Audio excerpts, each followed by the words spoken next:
반갑습니다. 좀 익숙하지 않은 얼굴도 있을 거고 반가운 얼굴도 있고 좋아요. 내가 목사님한테 이렇게 말했어요. 우리 청년들하고 좀 편안하게 이야기를 나눌 시간이 없겠냐 이랬는데 특강이라는 형식으로 주시더라고 시간을. 나는 여러분들의 그 어떤 이야기들을 들어보고 싶었는데 또 내가 쓸데없는 말하는 거 아닌지 그렇게 좀 걱정이 되기는 해요. 근데 어차피 해줄 말도 있었으니까 근데 해줄 말이 너무 많아서 주책이 돼버리는 거예요. 그래 간략하게 끊어서 좀 설명을 하려고 하는데 그래도 연관성이 좀 있어야 되는데 이런 생각이 들어요. 제일 먼저 내가 이야기를 좀 하고 싶은 거는 주제는 이거예요.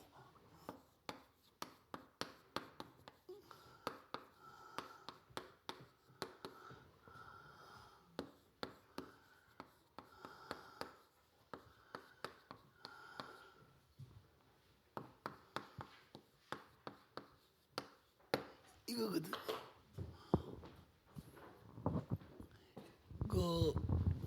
내가 처음에 교회 다닌 게 83년, 4년도 우리 마누라 쫓아다닐 때요. 그때는 우리 교회 아니에요. 송도 제일교회. 그때 마누라가 청년부 다니고 둘 다 학교에 교수로 있지만 결혼하기 전이에요. 근데 그거 다니다가 어느 순간 내가 이렇게 무서운 하나님이면 안 믿는 게 낫겠다. 그러면서 이제 구약을 읽다 보니까 여러분 잘 보세요. 나 지금 구약을 10번 가까이 읽은 것 같기도 하고 신약은 한 몇 번 계속 읽다 보니까 돌아가면서 읽다 보니까 구약에는 관대함이 안 보여요. 왜?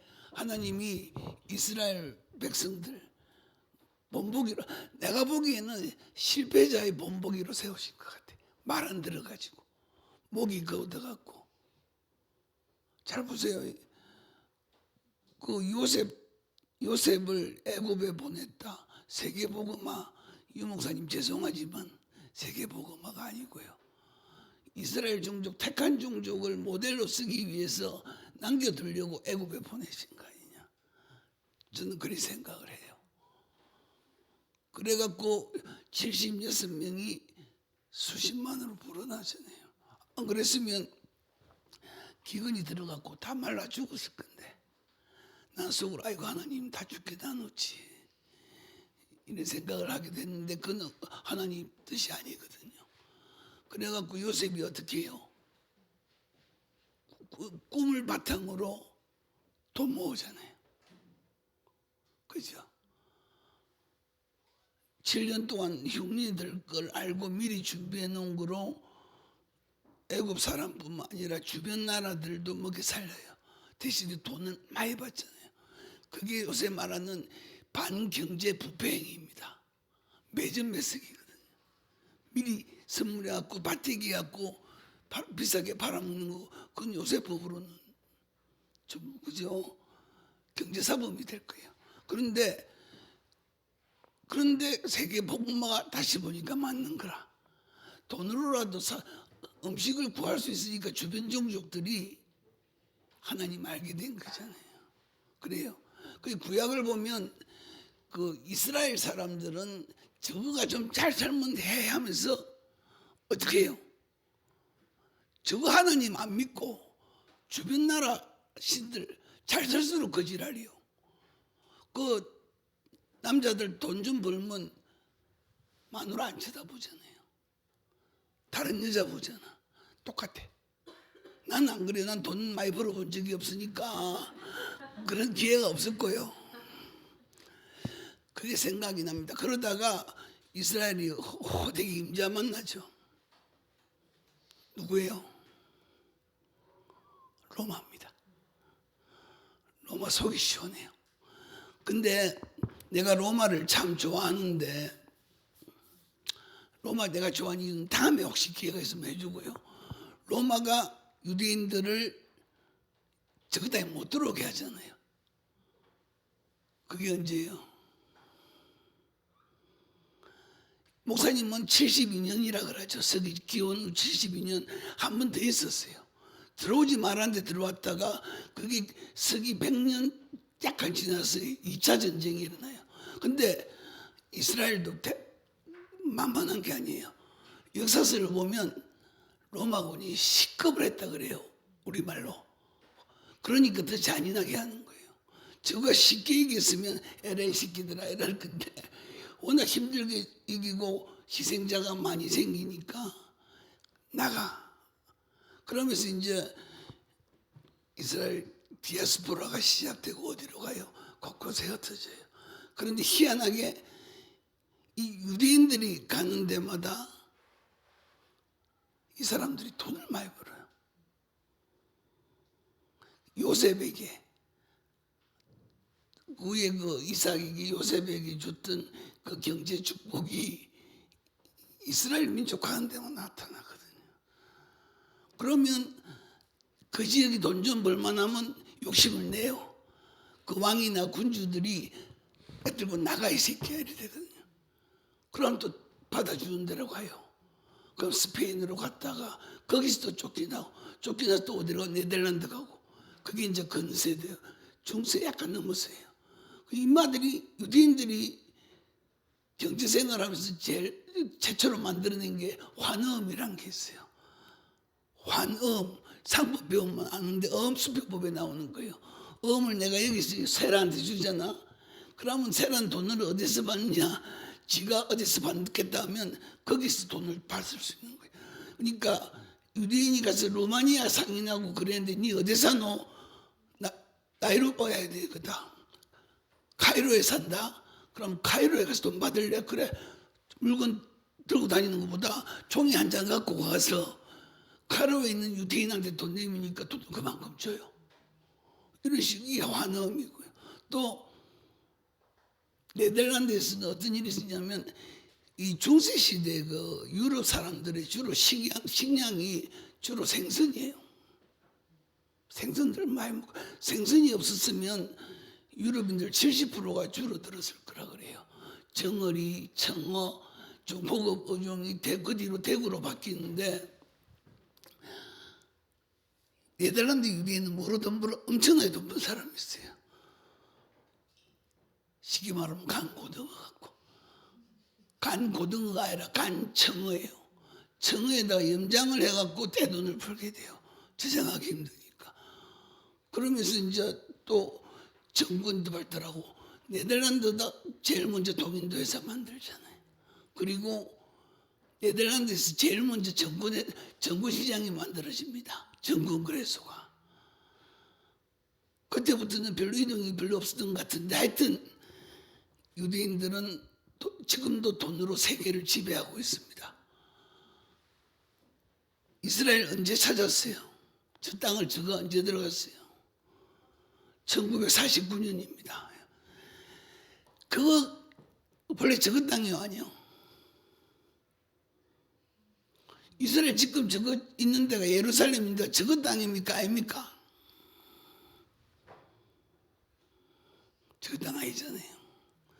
하나님이 누구에게 유대인들 원조 누구예요? 아브라함 어디서 왔어요? 어디서 왔어요? 창세기 안 읽어봤어요? 그래 갈대아 우르가 어디냐면 수메르 문명이 최초의 문명이 수메르 문명이에요. 수메르 문명 그게 바빌로니아 그 뒤로 바빌로니아 되죠. 갈대아 우르가 있던 수메르 우르란 도시가 기원전 3000년경에 벌써 인구가 10만이 넘었다 그래요. 최초의 대도시예요. 그럼 거기는 유목민족이 아니죠. 농경도 하고 장사도 해요. 그리고 아브라함을 하나님이 불러낸 데가 가나안에 살던 사람을 뭐라고 불러요? 페니키아인들입니다. 페니키아. 그대로 읽으면 포에니키아. 포에니 전쟁 기억납니까? 한니발하고 로마하고 싸운 거예요. 그러면 페니키아인들은 한민족 아니에요. 성경에 나오잖아요. 여러 종족들, 그게 막 기억이 안 나노. 원래 그 가나안에 있던 민족들 있잖아요. 출애굽해가 들어갈 때 있던 그 민족들이에요. 그래갖고 무역하고 장사갖고 먹고 살던 민족들이 페니키아인들입니다.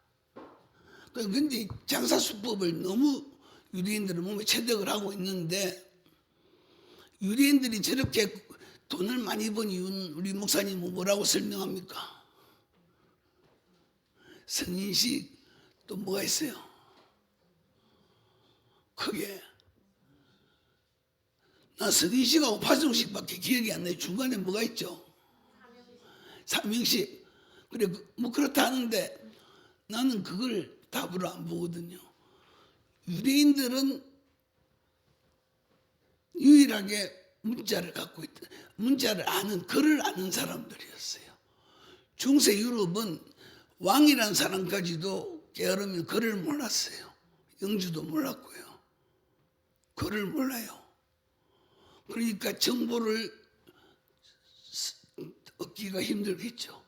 그리고 유대인들은 성경을 읽어야 되니까, 저 나름의 하나님 찾아야 되니까 어려서부터 글을 읽었어요. 저것끼리 언어로 소통이 되고 정보 교환이 되는 거예요. 저 루마니아에서 카이로까지, 슬라브족 있는 데까지 자기들끼리 정보가 다 교류가 되는 거예요. 그거. 그리고 또 뭐가 있었냐면 저것들이 할 게 없잖아요. 중세시대에는 가톨릭에서 누구 예배도 들어오지 말아야 해요. 왜? 예수님 못 박은 민족이니까. 가라이 들어온 놈들아 이래 되는 거예요.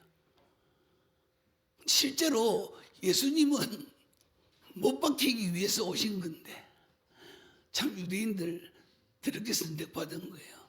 악해서 그래요. 그래갖고 이제 장사를 하다 보니까 나름대로 회계 기법이 발달을 합니다. 그러니까 돈 관리 잘해요. 그리고 유대인들이 할 수 있는 사업은 돈놀이밖에 없어요. 아이러니죠. 하나님이 돈놀이 하지 마라 했는데 유대인들은 돈놀이로 부자가 돼요. 그거 본받아 부자가 된 게 메디치 가문이잖아요. 근데 메디치 가문은 없어집니다. 그런데 유대인 돈놀이 하는 사람들은 아직도 존재해요. 세계를 지배하고 있어요.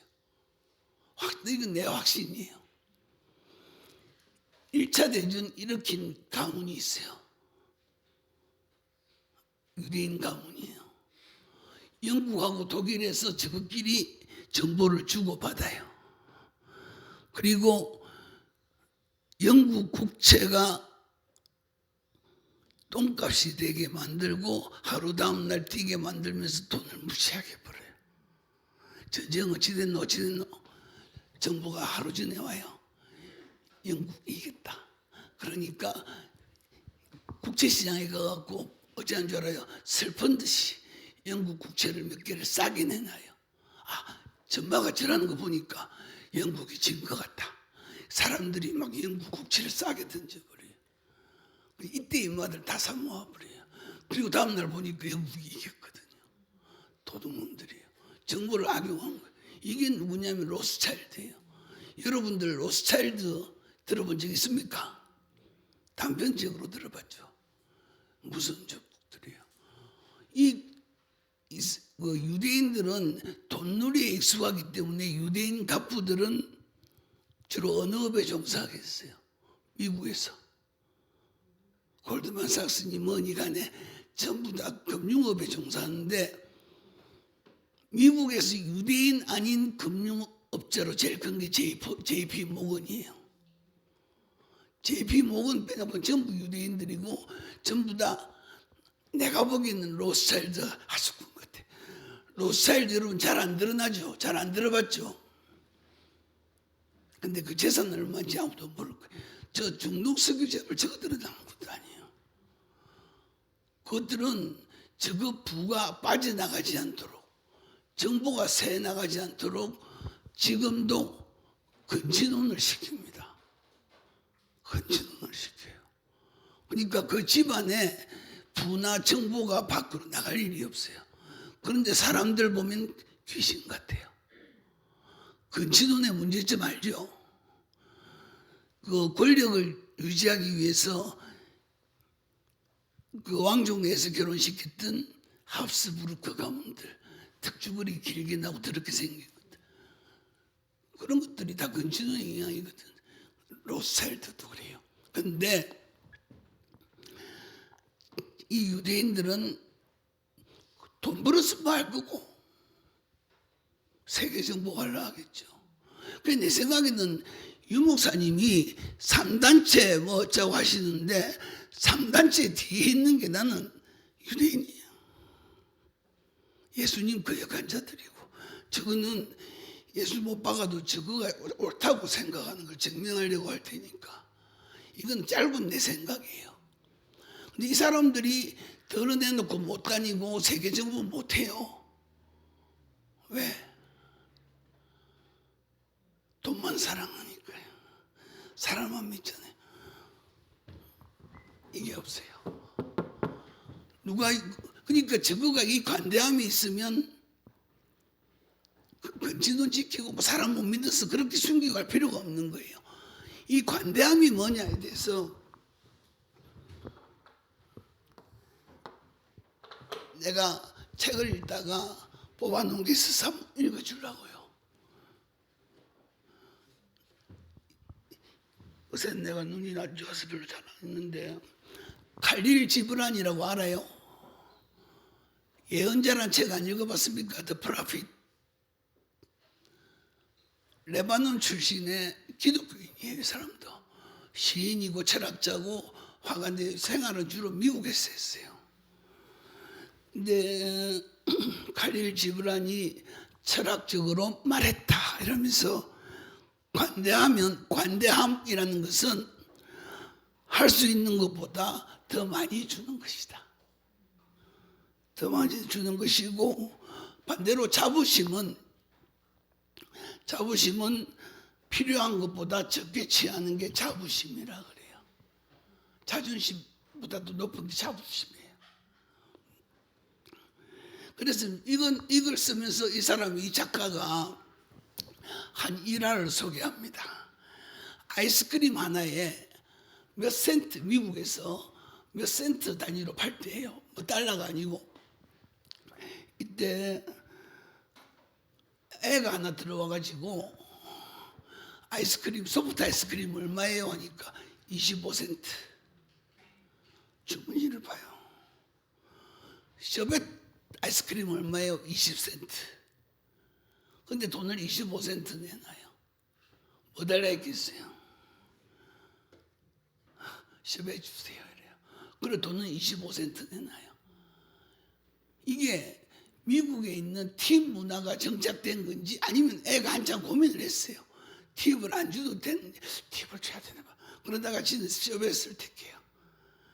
그럼 이거를 어린애가 가지는 관대함의 표본으로 내놓고 감동을 주는 게 있었다. 웹사이트에서 이런 게 나오는데, 여러분 어때요? 이게 관대함의 표현일까? 습관, 훈련 때문에 그럴까?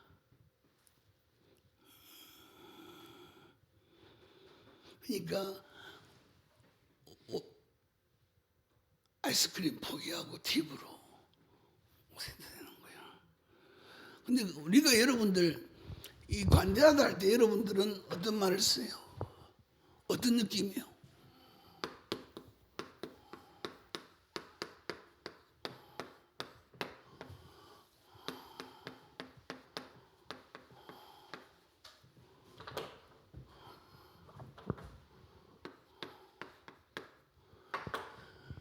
너그럽다 할 때 관용, 관대 이런 말, 너그러울 관자입니다. 송대관이도 그렇고 이름에 이 관자 들어간 사람 제법 있잖아요. 근데 그 사람 치고 관대한 사람 본 적은 없어요. 내가 관대하라고 그러겠지. 그죠? 그러니까 이 책에는 이렇게 났어요. 관대하면은 여러 면모가 있다. 면모가 있는데 다른 사람에게 신뢰와 시간과 관심을 주는 사람은 관대하다. 믿어주고 또 시간도 주고 관심을 가져주는 사람은 관대하다. 이건 내가 맞아요. 나한테 적용돼요. 그리고 다른 사람이 빵을 먼저 고를 수 있게 하고 자기는 맨 마지막에 빵을 먹는 사람도 관대하다. 역시 네요. 그죠? 다음에 다른 사람이 작은 실수를 해도 아무 일도 없는 것처럼 모른 척 해주는 사람도 관대하다. 그죠? 그리고 다른 사람의 권리를 존중하는 사람도 관대하다. 그 다음에 다른 사람의 희생으로 자기의 이익을 챙길 수 있을 때 그 이익을 포기하는 사람도 관대하다. 관대한 사람들이요. 별거 아니잖아요. 이 관대함이라는 것은 어렵고 큰 게 아니라는 거예요. 그리고 자기를 용서해 주는 사람도 관대하다. 심지어는 그러니까 관대함이라는 것은 우리 생활에 언제든지 있을 수 있는 것들이에요. 여러분 어때요? 근데 왜 그러지 못할까? 왜 그러지 못할까? 관대함보다 타인을 생각하는 것보다 더 큰 이익이 자기 딱 먼저 때리는 거거든요.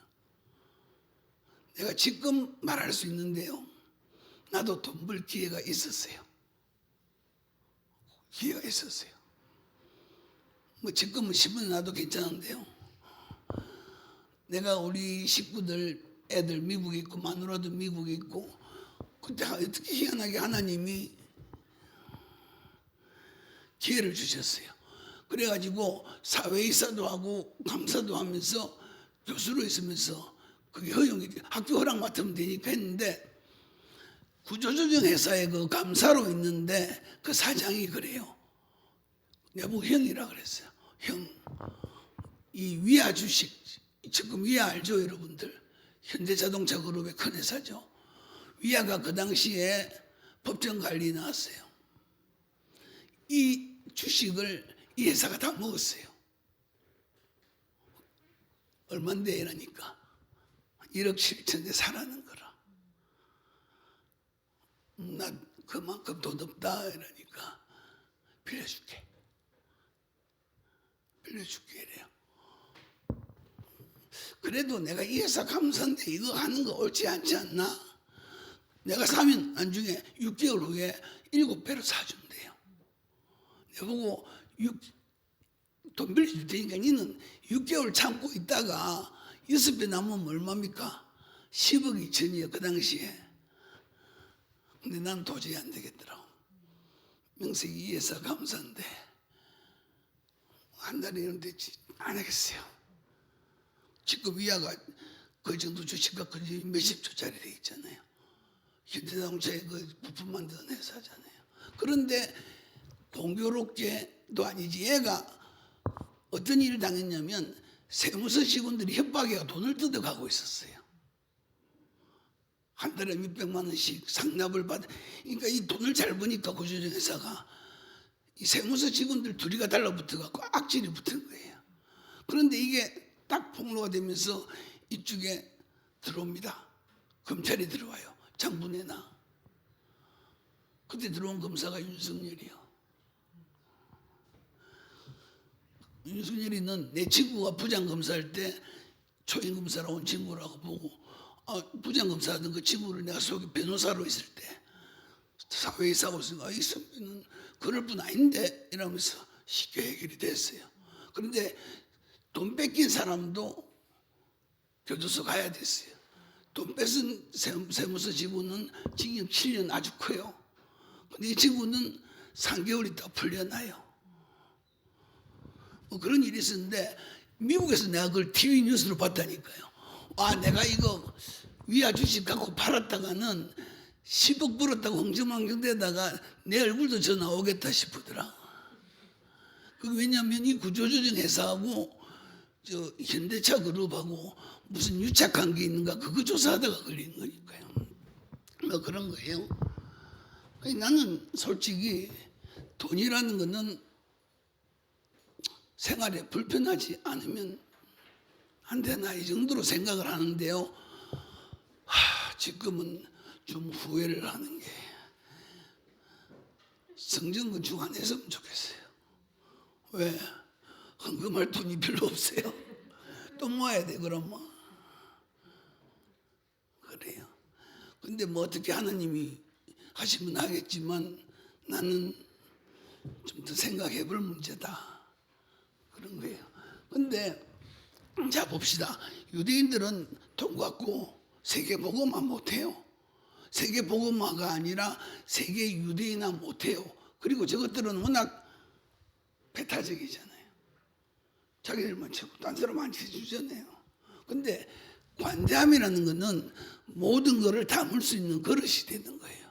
포용하고요. 근데 나는 안 되는 게 있어요. 다 담을 수 있는데 우리 식구들은 못 담겠더라고. 조금만 잘못해도 아이고 이래 보니까 우리 애들은 내 때문에 스트레스 받을 거예요. 좀 더 잘하지. 그건 욕심. 그러니까 내 얼굴을 나타내고 애들 인생에 대한 걱정 때문에 이 관대함이 사라지는 경우죠. 근데 진짜 내가 복음화가 되고 크리스찬 같으면 좀 걱정되는 경우가 있더라도 관대함으로 감사하고 위에서 기도하고 이래야 되는데 아직은 내가 멀었어요. 근데 여러분들은 아직도 내한테 가족같이 안 됐기 때문에 여러분들한테도 관대함으로 나갈 수 있는 역설이죠. 그죠? 그렇지만 항상 좋은 관계를 유지하고 이러기 위해서는 자기 어느 정도 양보가 필요하잖아요. 그건 항상 생각을 해야 되고. 그래서 나는 어차피 돈으로도 전쟁 힘 갖고 세계 복음화 되겠어요? 안 되죠. 천박한 돈, 광기 어린 무기, 저 트럼프 같은 미친놈이 나온다고 미국이 잘 살겠어요? 저게 최고의 발악 아닌가 싶기도 하고요. 그런데 우리들은 할 수 있습니다. 아까 말했지만 관대함은 생활 속에 있는 사소한 것들에서 시작이 돼요. 내가 이야기를 한다. 내 자랑은 아닌데 내가 있었던 경험에서 이야기를 합니다. 내가 교회를 처음 다닌 게 미국입니다. 제대로 다닌 거. 미국에 교환교수 가가지고 달라스의 이마누엘 장로교회 그 최명신 목사님 교회에서 세례받고 11조 내면서 단체대로 다닌 게 2004년도에 미국 달라스입니다. 이틀에서가 아니고. 그런데 그 목사님이 오시니까 얼마나 반가워요. 그래서 내가 식당에서 식사를 대접을 했는데 종업원이 가다가 팍 뭘 쏟았어요. 여러분들 같으면 모르겠어요. 나는 이상하게 이런 데는 관대하다니까. 앞에도 목사님 계시고 가족들 계시니까 내가 기분 나빠하면 저분들도 속상할 거니까 됐어요. 어차피 시간 지나면 말할 거고. 그러고 이제 이야기 나가고 계산하러 나갔는데 가기 전에 우리 뭐 했겠어요? 목사님을 쓰니까 기도합시다 이러고 기도하고 이렇게 계산하러 나갔는데 그쪽에서 그래 아줌마들이 역시 예수 믿는 분들 다르네요. 뭐 이런 거예요. 근데 대신에 돈은 안 깎아줘요. 예수 믿는 거 안 보여줬으면 혹시 돈이라도 깎아줬을지도 모르겠죠. 세탁비라면서 바라지도 않고요. 근데 의외로 부자들이 이런 데 짜요. 내가 아는 그 최고 경자들 뭐 같이 가져서 비행기 타고 간다, 식당에 간다, 스튜어디스가 그건 그냥 물이에요. 물 따라다 쓰도 안 돼. 짜증을 팍 내면서 옷을 벗고 던져버려요. 이거 어떻게 세탁할 거냐 이러면서. 스튜디오스는 아주 뭐하냐, 내 그만이라고 말하면 되지 않냐. 그래도 막 분위기가 서질 줄 몰라요. 그런 것들 비일비재해요. 그리고 나는 박사과정에서 그 사업하는 친구들 제자로하고 지구 회사 OR에서 가보면 아주 젠틀해요. 근데 교수님 퇴직하고 1년 동안 제 회사에서 막 그냥 앉아 책이나 보시죠. 가봤더니 생각보다 다르구나. 종업원들한테 대하는 게 그렇게 젠틀하지가 않은 거예요. 그래 그런다고 종업원들 옥죄고 이런다고 시기질 내고 이런다고 회사가 더 커지냐 그건 아닌 거예요. 그러니까 관대함이라는 것은 다른 사람의 마음을 편안하게 해주면서 자기가 커가는 그런 경우가 나면 여기서 이제 관대함과 관련돼서 뭐가 나오냐면 배려라는 게 나오죠. 배려는 뭐예요? 배자는 무슨 배자입니까? 한자 가르쳐 드릴게요.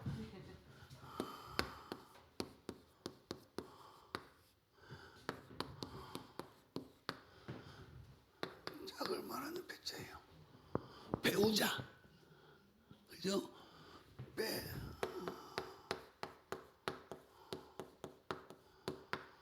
생각할 짝 상대방을 생각해 주는 거예요. 그죠? 나는 학교에 있을 때 우리 경영학과에 와가지고 보니까 애들이 참 멋있어요. 80년대 동아대학 경영학과 나왔다면 괜찮았어요.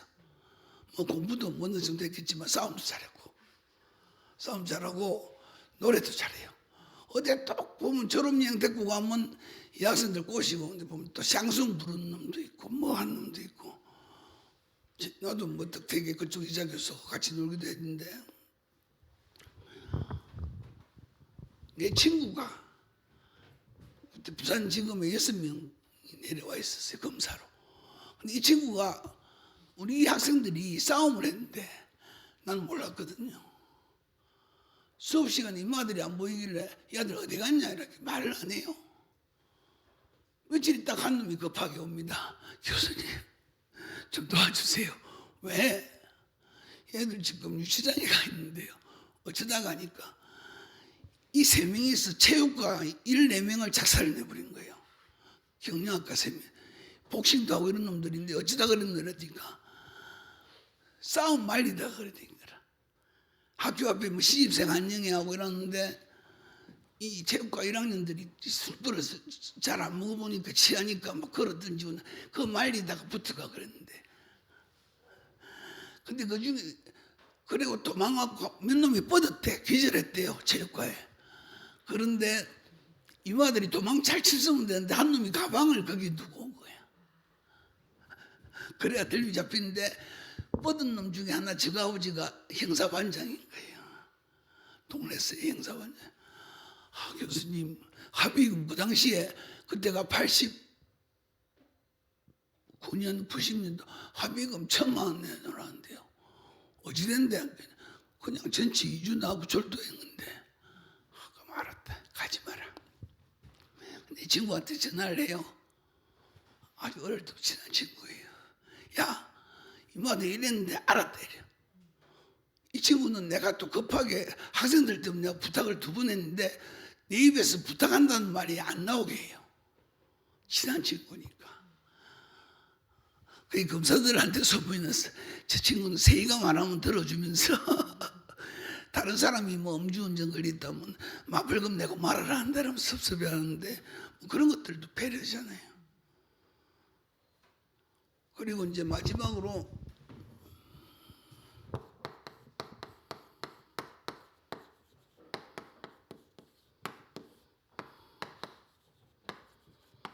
이거는 얼굴 용자고요. 몸가짐 용자기도 하고 납자 이거는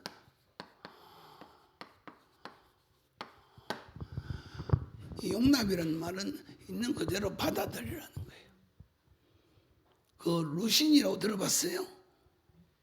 노신 아큐정전 광인일기 중국 근대사의 유명한 문인이에요.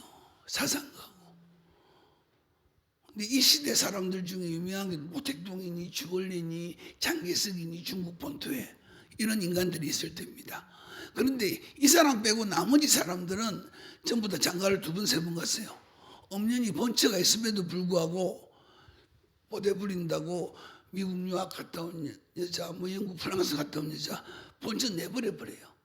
근데 이 사람 노신이라는 사람은 마누라가 교육 안 받은 사람이에요. 아주 전형적인 중국 여자. 그 당시에까지만 해도 중국 여자들은 발에 전족을 했다 그래요. 전족이 뭔지 알죠? 어릴 때부터 발 쪽쪽 짜매갖고 여자 도망 못 가게 하고 그럴 때마다 뒤뚱거리는 거 보고 남자들이 히득거리는 거예요. 그런데 노신이라는 이 사람은 끝까지 삽니다. 같이 단 여자 결혼 안 해요. 그리고 이 여자가 어디 가자 하면 맨날 꾸물거리는데 화장을 해도 한다고 기다리고 그 장바구니 들고 장 보러 가자 해도 남자가 들고 여자는 뒤에 따라가 이러고 이런 상태인데도 뭐 어떤 사람은 상대가 안 돼서 쳐다보지 않아서 그런 거라는 사람도 있는데 이런 게 이제 용납이라는 거 말할 때는 노신이라는 사람이 인정이 돼요. 인용이 됩니다. 여러분들 잘 봅시다. 이 관대함이라는 것은 그리 어려운 게 아니잖아요. 저 사람이 이런 실수를 하는데 내가 들을 수 있겠구나. 요새 그 작은 일로 싸우고 살인사건까지 나는 게 운전하다 그런 것만 끼어들게 한다. 나도 끼어들 때가 있잖아요. 그럼 브레이크 한번 잡았다고 에이씨 이러고 말지 끝까지 가서 싸우고 내려가 폭력 행사하고 그건 아니죠. 그러니까 한 번만 더 생각해요. 여러분들이 크리스찬으로서 세계복음화의 최전방에 서 있다고 생각하면 일단은 이거는 갖춰야 돼요. 그렇지 않고요 어떻게 전도를 할 거예요? 자기하고 다른 말하고 무슨 말하면 뺏다가게 본래 안 믿는 인간들 뺏다가게 말하면 야 이 새끼하고 싸울 거예요.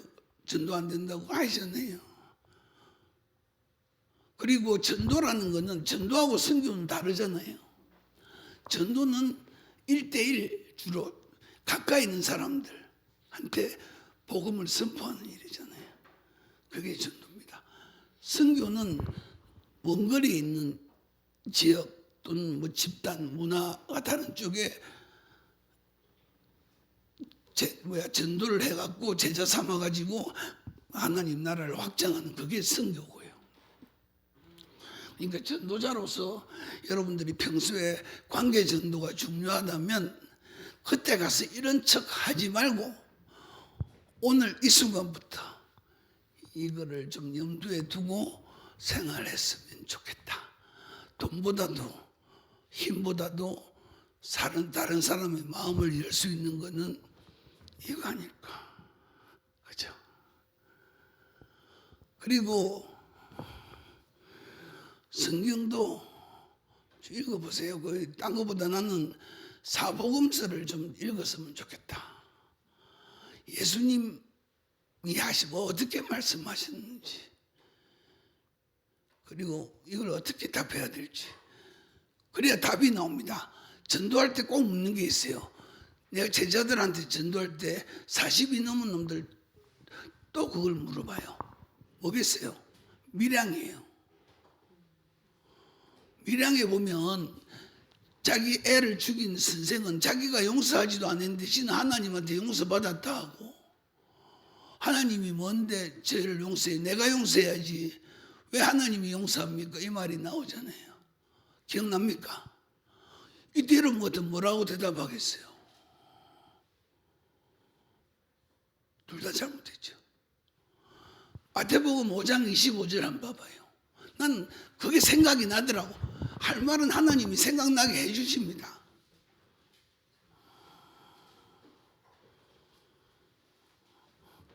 카메라 왜?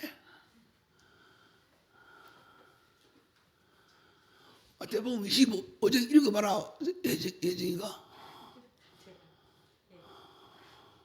너를 고발하는 자와 함께 길에 있을 때 급히 사와하라. 그 고발하는 자가 너를 재판관에게 내어주고 재판관이 옥리에게 내어주어 복에 받을까 여부냐. 이봐 여기 나오잖아요. 지가 지를 고발하는 그 사람한테 먼저 예수님이 분명히 말씀하셨어요. 그런데 우리 목사님까지도 그걸 모릅니다. 이 질문이 갑자기 푹 들어오면 당황을 하게 돼요. 그리고 자기 판단을 하려고 하지. 근데 성경 속에 있는 말, 나는 이런 것들이 잘 떠오르는 케이스고요. 여러분들도 복음서에 그 예수님이 보여주신 관대함의 극치는 어디에서 나와요? 77. 베드로가 물었어요. 얼마만큼 용서할까요? 잘못한 걸 회개한 걸 7번 할 때까지 용서하라 이러니까 베드로는 뭐래요? 그걸 7번 더 용서하겠습니다. 뒤에 예수님 또 붙여요. 70번까지. 7번 회개한 거를 70번까지 할 때까지도 용서해라. 이게 관대함의 극치가 나옵니다.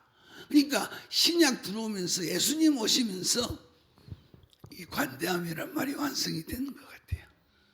구약에는 없어요. 내가 보기에는. 여러분들도 성경 속에서 그냥 성경 읽었다로 하지 말고 성경 속에서 삶에 대해서 자기 삶을 이루어 나가는 게 바로 전도가 되도록 그런 삶이 되었으면 좋겠다. 그러면 두서없이 이것저것 찍어봤어요. 내가. 됐어요? 여기까지입니다. 너무 많이 했어요. 여러분들 얼굴 보니까 기분이 좋아가지고. 질문할 거 있습니까? 아니면 이야기 같이 하고 싶은 거. 이거하고 상관없어요. 내보고 니 와 그리 도로 살찐노? 뭐 이런 물어보든지. 없어?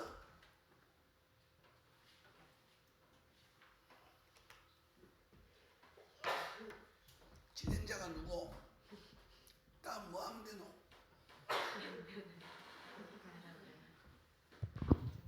기도. 여러분들은 참 희귀한 광경을 보게 될 겁니다. 내가 대표 기도 한 번도 안 해본 사람이에요. 이 목 때문에. 근데 여러분들 위해서 혜령이가 축복 기도 해달라니까 나 한 번도 안 해봤는데요. 어색하더라도 잘 들어주시기 바랍니다. 하겠습니다. 하나님께 감사드립니다. 오늘 이 귀한 자리 마련해 주시고 이 쓸모없는 주책도 받아들여 주게 해주셔서 감사합니다. 우리 청년부 젊은이들의 삶이 여호와 하나님을 경외하면서부터 시작하게 하여 주시옵소서. 우리 청년들이 마음을 다하고 뜻을 다하고 힘을 다하고 목숨을 다하여 여호와 하나님만을 사랑하며 섬기게 하여 주시옵소서. 우리 청년들의 삶이 전도의 문으로 구원의 통로로 귀중하게 쓰임받도록 그 그릇을 넓혀주시옵고 세계복음화에 아주 중요하게 쓰임받을 뿐만 아니라 어디든지 쓰임받을 수 있는 그런 인재로 쓸 수 있도록 청년들로 하여금 오직 그리스도 유일성 재창조의 대열에 서게 해주옵소서. 감사드리며 예수 그리스도 이름으로 기도드렸습니다.